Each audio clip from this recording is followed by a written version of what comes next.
I am talking with Jim Peacock. Thanks very much for coming over and being with me for a few minutes that you have because you're everywhere. But not only am I everywhere, I'm with you. And I tell you, I am absolutely thrilled to meet you face to face, buddy. And same here. I was on your podcast a couple of years now, I Yeah, guess it's been. probably. And we talked about podcasting. So now we get to talk about you and what you're doing. And usually I talk about how to help job seekers, and you do that, but you really help the people who are helping job seekers probably more than direct contact with job seekers. Yeah. Peak Careers really, when I was, as I built it over the years, was really about training, providing training for career coaches, anybody in the career service providing world to do their job better. And it really came out of my frustration as a school counselor where I was helping one student in their career development. And I'm like, there's thousands of people who need this. And I'm helping one student, and it was frustrating. And I thought, but I love trainings. So I started doing trainings for school counselors and career coaches. And I'm like, I can affect the lives of tens of thousands of students Yes. and individuals if I can help career coaches do a better job. And that's been the philosophy of Peak Careers from the beginning. And that's interesting because I started the Voice of Job Seekers because I felt that I can reach more people than doing one-to-ones ultimately. And I knew when I started that eventually I was going to phase that part out, and I did. But I'm having so much fun writing and speaking to hundreds and sometimes thousands at a time. So I understand Yeah. where you're coming from, that you want to maximize your impact where you can. Yeah. And it's about doing the greatest good for the greatest number of people is how I've looked at it. And it's a Gifford Pinchot quote, actually, from my forestry degree. Gifford Pinchot was the first forestry U.S. Forest Service for the United States. He oversaw the forestry program, and that was my undergrad degree. And it really stuck with me, though. How can you do the greatest good for the greatest number of people? And I really feel so good about every coach that I can do a training for, whether it's online, I do a lot of online trainings or face-to-face, just to see that moment where they picked up a new skill. They picked up a new mindset change that they're going to now translate and move out to help their clients. I get your newsletter, and if you're not training for your cause, you're doing things for the NCDA, which is really cool. And I think that people really underestimate how intense people who've been in the counseling careers, how much training that's involved. I chose the roundabout route. In other words, I like taking a little bit from here, taking a little bit from there, taking a little bit from some of everywhere, and experiences, as opposed to counseling is a lot different, especially in the schools where it's very structured, it's very streamlined. But knowing that we live in the world that we do, how do you draw a difference these days? And I'll let you leave with this for how job seekers can pick the right kind of coaching and counseling that they should get. Because there's a lot of people who are even trained counselors that give rogue advice that kind of goes in the wrong direction. Yeah, you got it.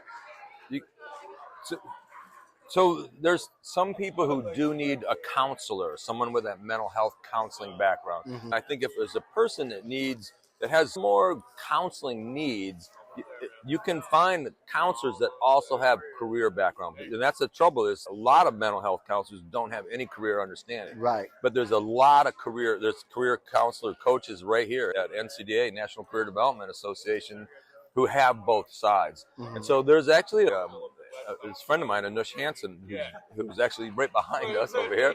She created a career counselors directory. And there you can actually go on that career counseling directory and actually identify people who have counseling skills or have a niche or who have expertise in your coaching area.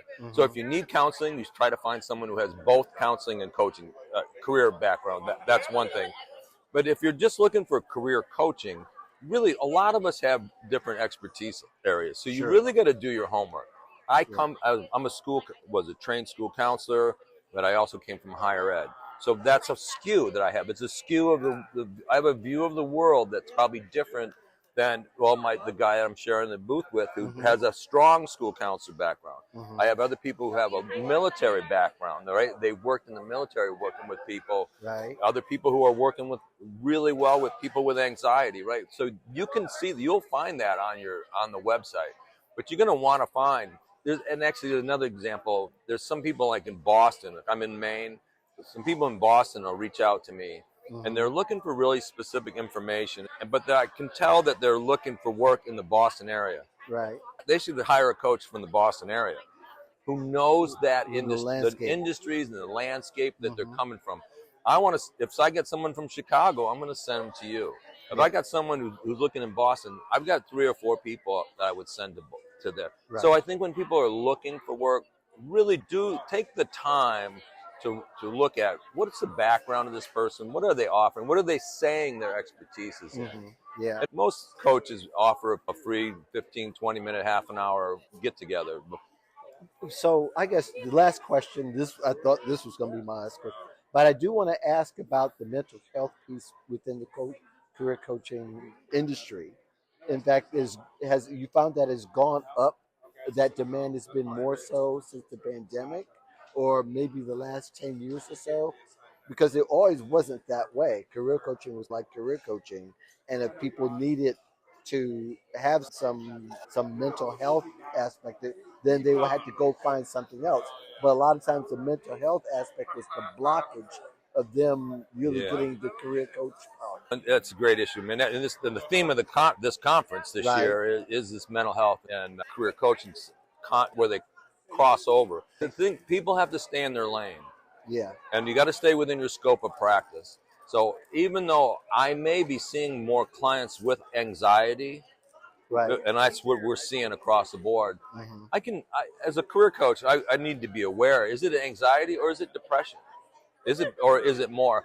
A lot of times, a career coach really should be referring those people out, not Right. trying to take them on, not trying to take on those issues. Well, a lot of them do. A lot of them I know have done so. Yeah, And I know I did when I was coaching in that time period, especially early on when I had a lot of veterans and I was working with a third party consultant at federal bases where there were a lot of veterans. A lot of them ran to roadblocks well, yeah, mentally. yeah, absolutely. So there was nothing we can do but provide a surface level. Uh, What's right?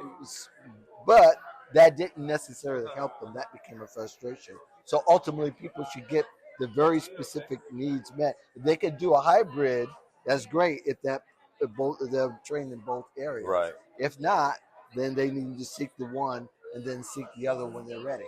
Yeah, and if a good career coach will know that we're not ready for career coaching today because you really need to take care of these other issues. Yes. But I will say one of my online seminars, one of the newest ones I have, is Anxiety and Career Development, taught by Michelle Tullier, and it's our most popular one. And what's happened is everybody's seeing more anxiety.